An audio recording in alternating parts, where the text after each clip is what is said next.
In today's video, I'm going to teach you how to add a slider in Webflow. Sliders are an excellent way to showcase images, promotions, or any other kind of content you'd like to feature in a dynamic and visually appealing format. So let's dive in and see how you can easily incorporate a slider into your Webflow project.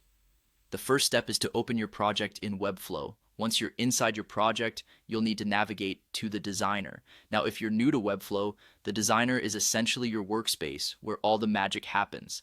It's where you'll find the tools you need to create and edit your web page. Next, you'll head over to the Add panel.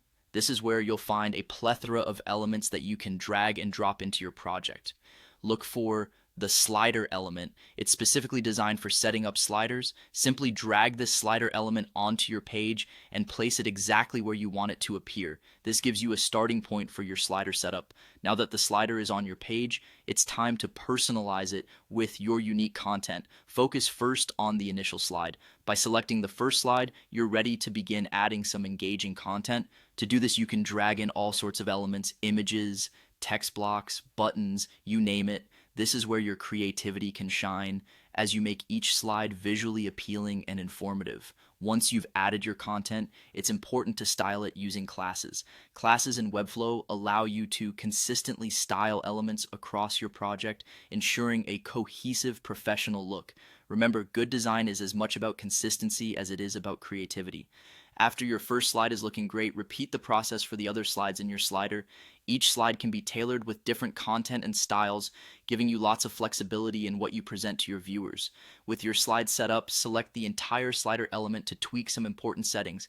Head over to the settings panel on the right side of your screen. Here, you can enable autoplay if you want your slides to transition automatically. You can also enable infinite looping, so your slides continuously cycle, maintaining viewer engagement. Adjust the slide duration in milliseconds to control how long each slide stays on screen before transitioning to the next one. And don't forget to set any necessary timer delays or stop points for autoplay, depending on how you want your slider to function.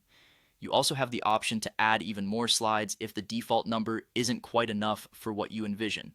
Lastly, use the preview button, located as a play icon in the top left corner, to view your slider in action. This step is crucial to ensure everything looks and operates just as you intended. And there you have it, a straightforward way to add and customize a slider in Webflow. Now you're ready to feature your content in a seamless, interactive format that's sure to captivate your audience. Happy designing!